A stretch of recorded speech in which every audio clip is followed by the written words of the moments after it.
قدر وعلى جواهر علل ما ظهر في ليلة القدر ثم الصلاة على آله الذين هم محال كتاب الله المنزل في ليلة القدر بل هم كتاب الله الناطق المنزل في ليلة القدر وعلى شيعتهم الذين هم أوراق كتاب الله الذي نزل في ليلة القدر لاقتباسهم المعارف من مشكات ليلة القدر أما بعد فقد قال الله تبارك وتعالى الذي خالق ليلة القدر في كتاب القدر ما آتاكم الرسول فخذوه وما نهاكم عنه فانتهوا صلوات.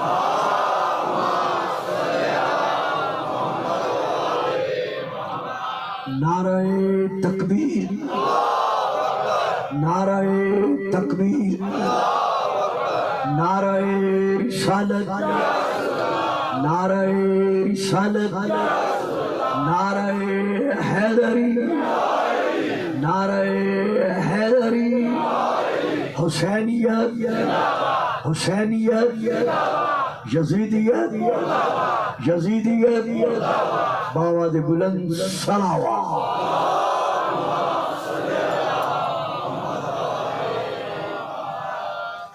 صاحبان اسلام و ایمان و ایقان، ارباب معرفت و محبت و مودت، عاشقان رسول و آل رسول و عاشقان رسول. آپ کے علم میں ہے کہ اس بچے کو بابا بٹھا دو، بٹھا دے بچے کو. آپ کے علم میں ہے کہ تسلسل تقریر جو ہے اس میں غدیر کے اعتبار سے جو سوالات اور اعتراضات اٹھائے گئے ہیں یا اس دور حاضرہ میں کچھ شخصیات کی جانب سے اٹھائے جا رہے ہیں، ہم انتہائی آسان طریقے سے قرآنی آیات اور احادیث رسول اسلام کے سائے میں فرامین معصومین علیہ السلام اور فرمودات اصحاب الجنہ کے سائے میں ان کو کچھ نہ کچھ حل کرتے چلے آ رہے ہیں. آج کی گفتگو میں بھی ایک بہت بڑا اس سال کلپ چلتا رہا ہے، وہ یہ ہے کہ شیعہ حضرات اور ان کے ساتھ ساتھ تمام تر وہ اہل سنت حضرات جو میدان غدیر کے فیصلہ مولائیت کے قائل ہیں، یعنی اہل سنت بھی اور اہل شیعہ بھی، جو یہ مانتے ہیں کہ رسول پاک نے اعلان فرمایا من کنت مولاہ فہذا علی مولا.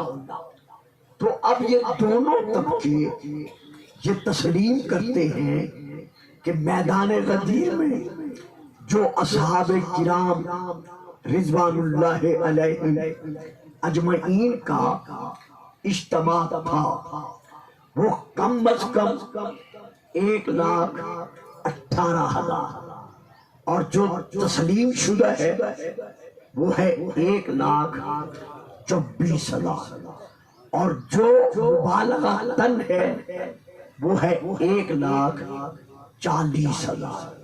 تو 1,24,000 کے اجتماع پر شیعہ بھی اور غیر شیعہ بھی جو غدیری اعلان کے قائل ہیں وہ تسلیم کرتے چلے آ رہے ہیں کہ رسول نے اصحاب کے اجتماع میں یہ اعلان فرمایا۔ اب اس کے بعد نیچے ہے اعتراض۔ وہ اعتراض یہ ہے کہ جب ہر دو کی طرف سے یہ بات تسلیم شدہ ہے کہ مجمع کم از کم یا زیادہ سے زیادہ 1,24,000 پر مشتمل تھا، تو اس وقت کوئی برقی آلات موجود نہیں تھے اور کوئی اور وسائل بھی ایسے نہیں تھے کہ جن وسائل کے ذریعہ سے رسول پاک اپنی آواز اتنے بڑے اجتماع تک پہنچا سکتے۔ توجہ فرمائیے آپ نے، میری بات سمجھ میں آ رہی ہے؟ یعنی اعتراض جو ہے وہ یہ ہے کہ اتنا بڑا اجتماع تھا 1,24,000 کا، تو رسول پاک نے جو 1.5 گھنٹے کا یا 1 گھنٹے کا خطبہ ارشاد فرمایا، تو اس وقت کوئی مادی طور پر ظاہری طور پر ایسے وسائل موجود نہیں تھے کہ جن وسائل کے ذریعے سے رسول پاک اپنی آواز اس مجمع تک پہنچا سکتے۔ تو اس سے یہ واضح ہوتا ہے کہ شیعہ حضرات کی طرف سے اور باقی اہل سنت حضرات کی طرف سے یہ ایک ایسی وضعی روایت کر دی گئی ہے کہ جس کو بغیر سوچے سمجھے سامعین، سننے والے، لکھنے والے تسلیم کرتے چلے آ رہے ہیں۔ مجھے اس وقت یہ عرض کرنا مقصود ہے کہ جس صاحب نے بھی یہ سوال اٹھایا ہے اس نے رسول پاک کو قیاس کیا ہے اپنی بشریت پر۔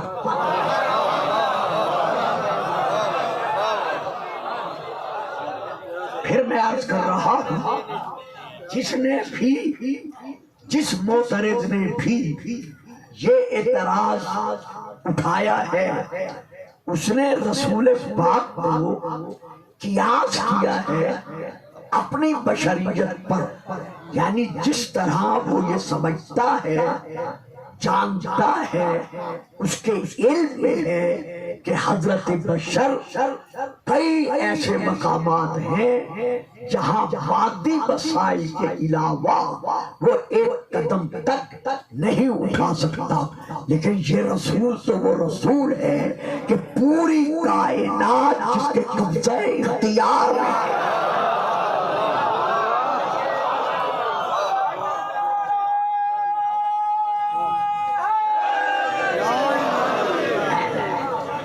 لیکن میں اس کے ساتھ ساتھ اس کے جواب کی طرف رجوع کرتا ہوں۔ ہم سب شیعہ اور غیر شیعہ، جسے بلانا ہے بلائے، کوئی بات، آ جائیں جسے آنا ہے آ جائیے، تشریف لے آئیے، درود پڑھیے، صلوات آ جائیں۔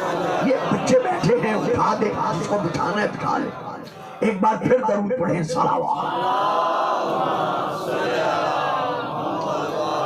ہم آتے ہیں اس کے جواب کی طرف۔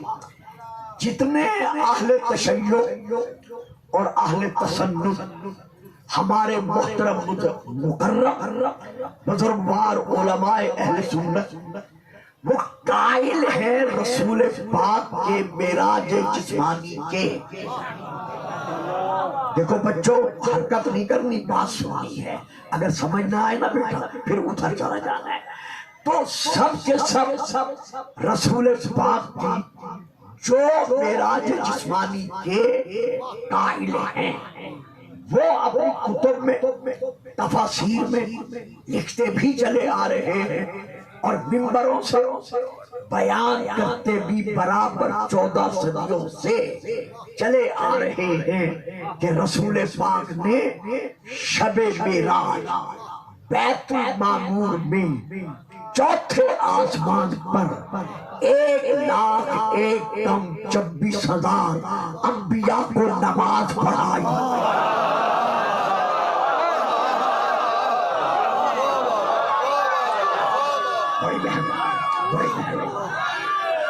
بیٹا چپ رہو خاموش رہو.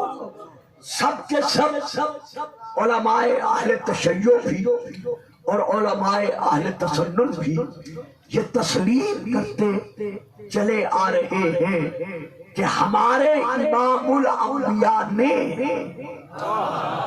شب معراج بیت المعمور میں تمام انبیاء کو یعنی 1,01,26,000 انبیاء کو نماز پڑھائی اور ان انبیاء نے رسول کی امامت میں رسول کے پیچھے کھڑے ہو کر نماز پڑھی.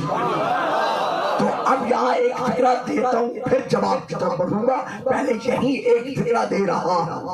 انبیاء کا ہمارے رسول کے پیچھے شب معراج نماز پڑھنا اس بات کی دلیل ہے کہ اگر ہر نبی اپنے وصال کے بعد مر جاتا ہے تو مردہ پر نماز پڑھی جاتی ہے، مردہ کبھی نماز پڑھتا ہے.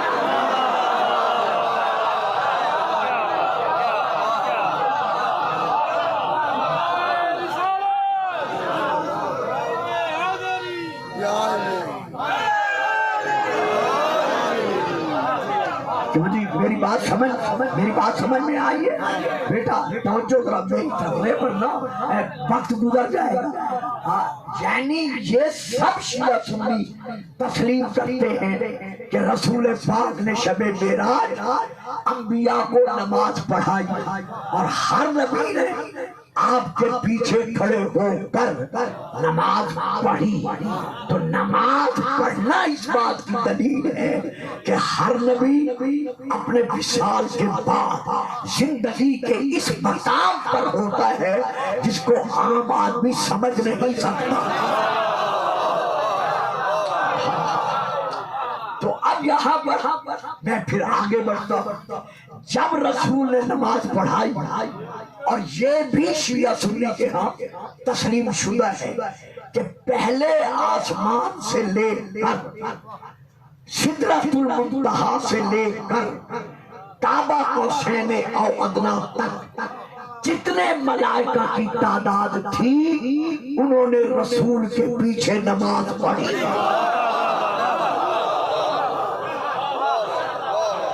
اور کچھ کا جن کا اختلاف ہے چونکہ علماء بھی اس مجمع میں اہل سنت کے موجود ہیں جن کے نورانی چہرے میں دیکھ رہا ہوں، تو جن کا اگر اختلاف ہے تو پھر وہ اس بات پر اتفاق ہے کہ چوتھے آسمان کے ساکنان فلک چہارم جتنے فرشتے تھے ان سب نے ہمارے رسول کے پیچھے نماز پڑھی. تو اب پیغام یہ اٹھا رہا ہے صرف ان لوگوں کے لیے جن کے دلوں میں سچا عشق رسول ہے. عام افراد میری بات کو نہیں لے سکتے کہ جب رسول نے نماز پڑھائی ہے تو وہ نماز جو رسول نے پڑھائی اور انبیاء نے سنی، ملائکہ نے سنی، کون سا مادی وسیلہ تھا رسول کی آواز پہنچانے والا؟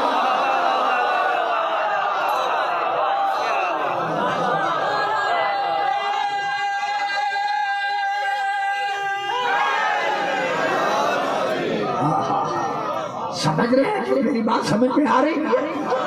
کون سا مادی وسیلہ تھا، ذریعہ تھا، رسول کی آواز پہنچانے والا۔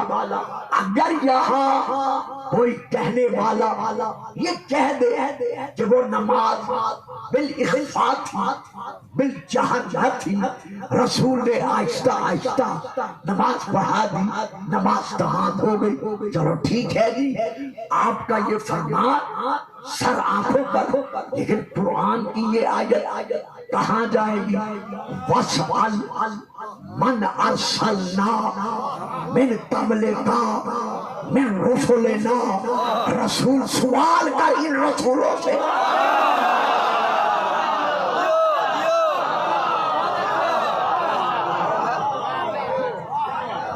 یہ اللہ ہمارے رسول کو حکم دے رہا ہے، وَاسْأَلْ مَنْ أَرْسَلْنَا مِنْ قَبْلِكَ مِنْ رُسُلِنَا۔ میرا حبیب ان بابا بچے نہ آنے دو یار، آپ بٹھا دو آپ کیوں کھڑے ہوئے باہر رکھا؟ وَاسْأَلْ مَنْ أَرْسَلْنَا مِنْ قَبْلِكَ مِنْ رُسُلِنَا۔ میرا حبیب ان رسولوں سے سوال کر جو تجھ سے پہلے رسول بنا کر بھیجے گئے۔ تو جب پہلے بڑے آرام سے پڑھا، جب پہلے بھیجے گئے تو رسول کہاں سوال کرے؟ آدم سے لے کر حضرت عیسیٰ تک آیا کچھ نبی یا ایک نبی یا 5-10 نبی مکہ میں آئے ہیں، مدینے میں آئے ہیں، بدر احد خندق خیبر میں آئے ہیں؟ نہیں آئے۔ جب رسول کے سامنے نہیں آئے تو رسول سوال کیسے کرے؟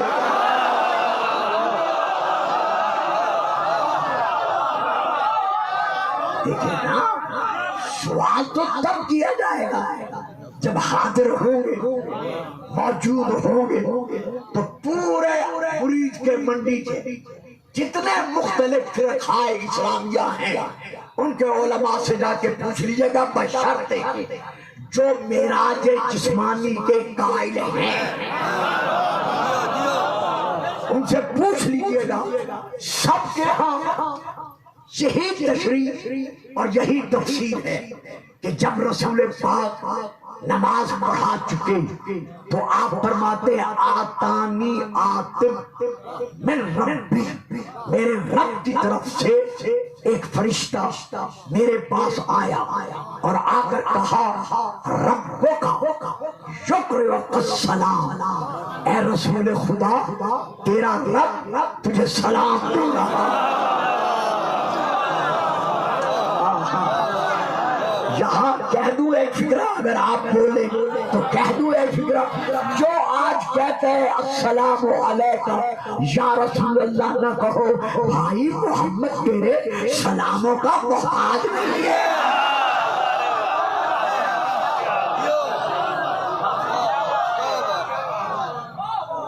اس کی بارگاہ میں تو خود السلام یعنی اللہ سلام بھیج رہا ہے، تیرا رب تجھے سلام بھیج رہا ہے، اور سلام کے بعد فرما رہا ہے اے میرا حبیب وَاسْأَلْ مَنْ أَرْسَلْنَا مِنْ قَبْلِكَ مِنْ رُسُلِنَا، ان رسولوں سے جو تجھ سے پہلے رسول بنا کر بھیجے گئے ہیں، اب ان سے سوال کر۔ تو اب رسول نے سوال کیا کیونکہ اللہ کا حکم ہے۔ جن سے کیا؟ تمام نبیوں سے۔ تمام نبیوں نے سوال سنا۔ جب نبی نے کیا اور نبیوں نے سنا تو یہاں وسیلہ کون سا ہے؟ یہاں واسطہ کون سا ہے؟ یہاں کون سا مادی سہارا ہے؟ اور اب اتنے بڑے کراؤڈ میں مرید کے اجتماع میں کتاب کا حوالہ دے رہا ہوں۔ کتاب کا نام ہے شواہد التنزیل، حضرت علامہ حسکانی کی، جلد نمبر 1، عربی میں مطبوعہ بیروت لبنان، میں وہاں سے لے کے پڑھ رہا ہوں۔ رسول پاک نے جب سوال کیا تو سوال میں کیا کہا؟ آپ فرماتے ہیں ہیں تمام انبیاء کی طرف دیکھ کر آپ نے ارشاد فرمایا ماذا بعثتم من قبلی، اے اللہ کے بھیجے ہوئے رسولوں تم مجھ سے پہلے کس عہد پر، کس وعدے پر، کس بنیاد پر نبی اور رسول بنا کر بھیجے گئے؟ قالت الرسل، تمام رسولوں نے مل کر جواب دیا الا شہادت ان لا الہ الا اللہ والاقرار بنبوتک وولایت علی ابن ابی۔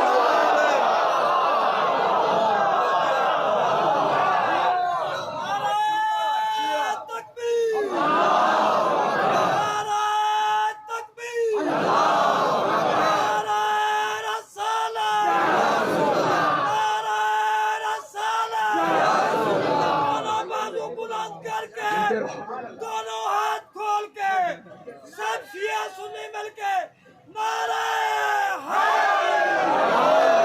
سبحان اللہ۔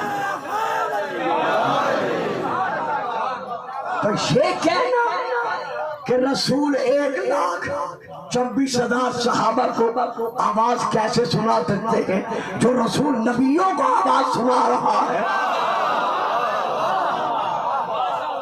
آج یہ اعتراض کرنا کہ وہ کیسے سنا سکتے ہیں۔ اب ہم ذرا قرآن کی طرف پھر رجوع کرتے ہیں۔ جب جناب ابراہیم خلیل اللہ اور بیٹا اور شرط والے بیٹا آرام سے بیٹھو میرے جان، شاباش شاباش، جہاں سمجھ رہا ہے نا مجھے کہنا، میں پنجابی میں پڑھ کے سمجھا دوں گا، درود پڑھیے گا صلوات۔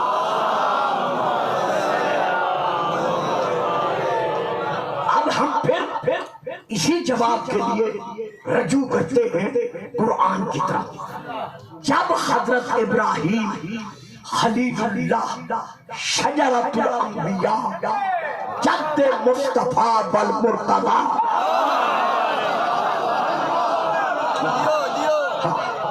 بحکم خدا لا مکان کا مکان کسی آنے والے صاحب مکان کے لیے بنا چکے۔ توجہ نہیں کی نا میرے کلمات پر؟ جب جناب خلیل اللہ اللہ کے فرمان پر لا مکان کا مکان کسی آنے والے صاحب مکان کے لیے بنا چکے۔ چلو نہیں گل سمجھ آئی تو میں فکرہ بدل دیتا ہوں۔ جب بے گھر کا گھر کسی صاحب گھر کے لیے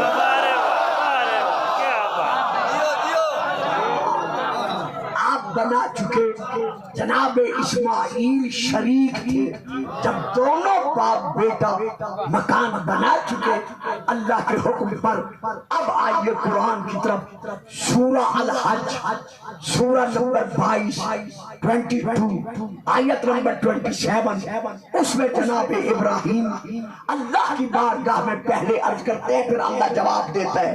پہلے عرض کرتے ہیں، یہ تفسیر میں ہے کہ یا اللہ ایک بیابان علاقے میں، ایک میدانی علاقے میں جس کے ارد گرد پہاڑ ہی پہاڑ ہیں، بے آب و گیا علاقہ ہے جہاں کوئی آبادی کا نام و نشان نہیں ہے، تیرا حکم تھا کہ مکان بنا، میں نے تیرے حکم پر بنا تو دیا ہے، لیکن سوچ رہا ہوں کہ یہاں آئے گا کون؟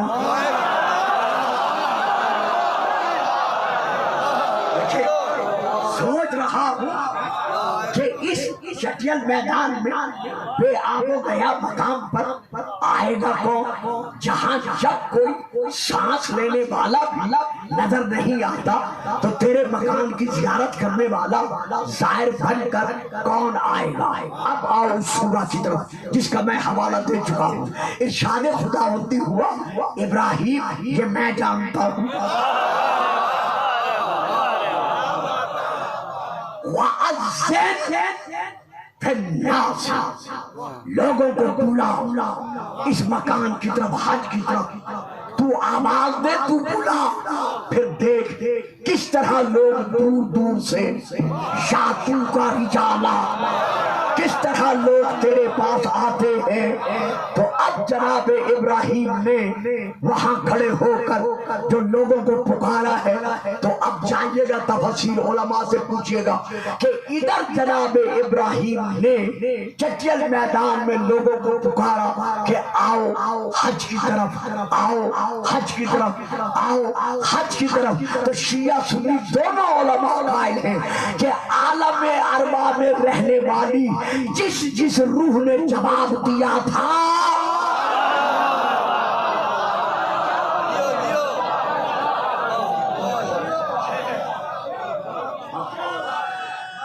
وہی روح حج کی سعادت ادا سعادت حاصل کر سکتی ہے، اور جو اس وقت اپنے آباء و اجداد کے اسلاف میں تھے انہوں نے بھی آواز سنی، جو عالم ارواح میں تھے انہوں نے بھی آواز سنی، جو ماں کے ظرفوں میں تھے انہوں نے بھی آواز سنی۔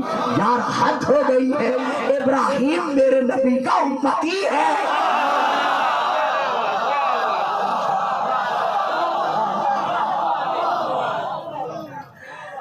حضرت ابراہیم علیہ السلام ہمارے رسول پاک کے امتی ہے، تو جو میرے نبی کا امتی ہے اور اس کی آواز تو عالم ارواح میں سنی جا رہی ہے، میں تو جواب دے گیا، آپ سارے چپ رہ گئے۔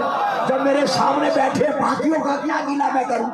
جو ہمارے نبی کا امتی ہے اس کی آواز تو قیامت تک کے لیے عالم ارواح میں رہنے والی روحیں بھی سن رہی ہیں، اور جو نبیوں کا نبی ہے تو کہتے ہیں صحابہ نہیں سن سکتے۔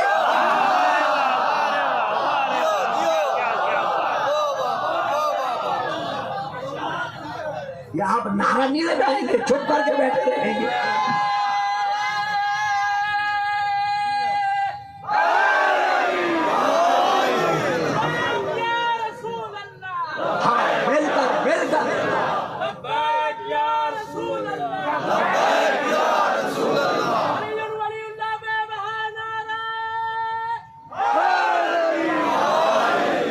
جی ایک اور بات کہتا ہوں، تھوڑی سی توجہ چاہیے اور میرا ساتھ ذرا دینا پڑے گا۔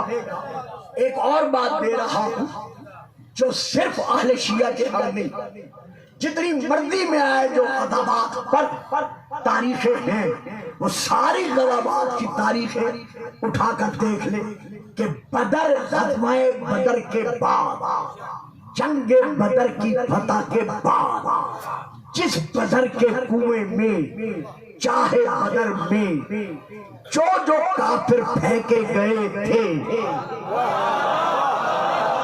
اب میں کیا کروں بھئی؟ آپ لوگ ایک مہربانی کیا کریں، یہ بچے سامنے نہ بٹھایا کریں، اب بیچاروں کو کیا پتا میں کیا پڑھ رہا ہوں۔ چاہے بدر میں جو کافر مرنے کے بعد، جہنم رسید ہونے کے بعد اس کنویں میں پھینکے گئے تھے، فتح بدر کے بعد رسول پاک صحابہ کی جماعت کے ساتھ اس کنویں کے کنارے پر آئے اور ایک ایک کافر کا نام لے کر کہا، اے فلاں بن فلاں، اے فلاں بن فلاں۔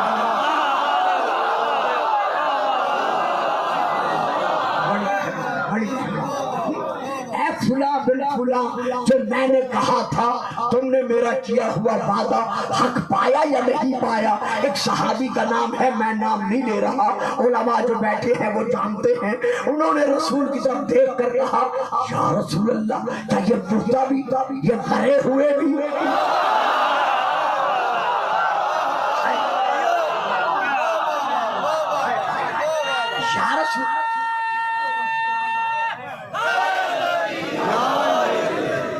رسول اللہ، کیا یہ مردہ بھی، یہ مرے ہوئے بھی آپ کی آواز سن رہے ہیں؟ دوستو، علماء کے علاوہ اگر کسی کے علم میں نہ ہو تو رب اکبر کی قسم ہمارے رسول نے یہی جواب دیا کہ تم سے زیادہ یہ میری آواز سن رہے ہیں۔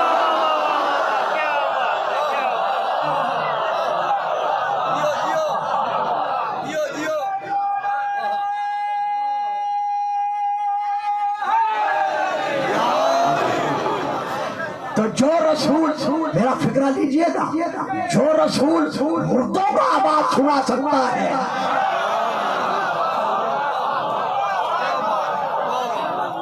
درود پڑھیے صلوات۔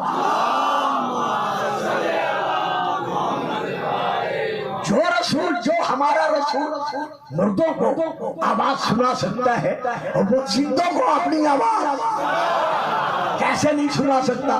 اچھا نہیں، ابھی میری تسلی نہیں ہوئی، جب تک ہر ہاتھ نہیں اٹھے گا یہ جواب میرا جاری رہے گا، میری تسلی نہیں ہو سکے گی۔ آ جائیے پھر قرآن پر، حضرت ابراہیم پر، جب جناب ابراہیم نے کہا تھا کہ میرے اللہ تو ان مردوں کو زندہ کیسے کرے گا؟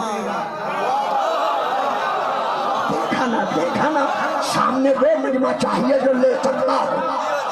یا رب العالمین، یا الہ العالمین، یہ جو مردے ہیں جو خاک میں خاک بن گئے ہیں تو ان کو زندہ کیسے کرے گا؟ قال اولم تؤمن، ابراہیم کیا تیرا میری قدرت پر ایمان نہیں ہے؟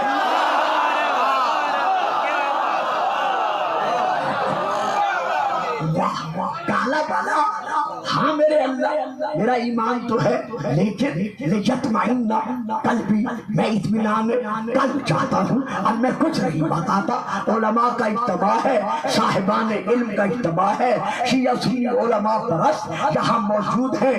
ابراہیم کو ایک منزل پہ کہنا پڑا کہ لیطمئن قلبی، میں اطمینان قلب چاہتا ہوں، لیکن علی ساری زندگی کہتا رہا کہ اگر سارے پردے ہٹا دیے جائے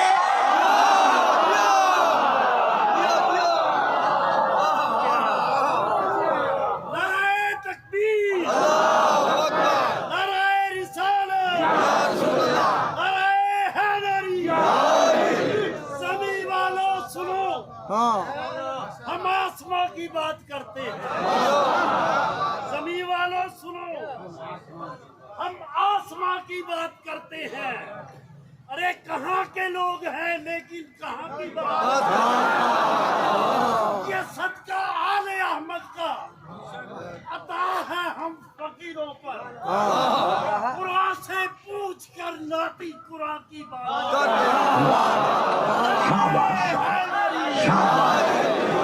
لو کشف الغطاء لمسدت یقینا، اگر مجھ علی کی آنکھوں کے سامنے سے تمام کے تمام پردے ہٹا دیے جائیں تب بھی میرے یقین بالتوحید میں اضافہ نہیں ہوگا۔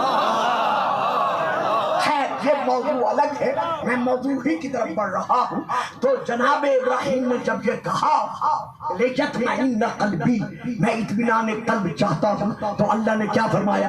قال فخذ اربعۃ من الطیر فصرهن ثم اجعل لها فطرهن، 4 پرندے پکڑ اور ان کو تو ذبح کر، ذبح کرنے کے بعد ان پرندوں کے گوشت کو مختلف پہاڑوں کی چوٹیوں پر تو رکھ دے۔ اور آگے پھر کیا ہے؟ آگے بڑھ کر آیت میں آگے سلسلے میں کیا ہے؟ پھر ادعوہن ثم ادعوہن، پھر تو ان کو خود بلا۔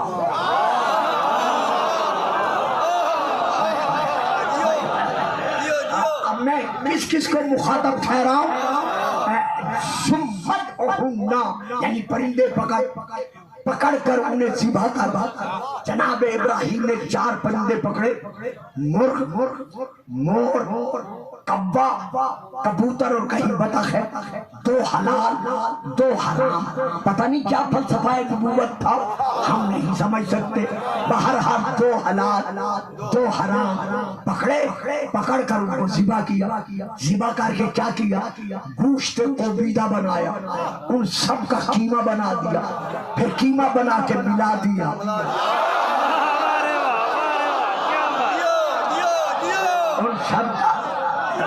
ان سب کا قیمہ بنا دیا اور پھر قیمہ بنا کے انہیں ملا دیا، مکس کر دیا، ملا کے 10 حصوں میں اسے تقسیم کیا۔ 10 پہاڑوں کی چوٹیوں پر اس قیمے کو رکھ دیا، رکھ کے ان 4 پرندوں کی چونچیں لے کر ہاتھ میں کھڑے ہو گئے۔ اللہ نے کیا فرمایا تھا؟ ادعوہن، تو خود بلا تاکہ پتہ چل جائے کہ میرے بھیجے ہوئے نبی کا مقام کیا ہے۔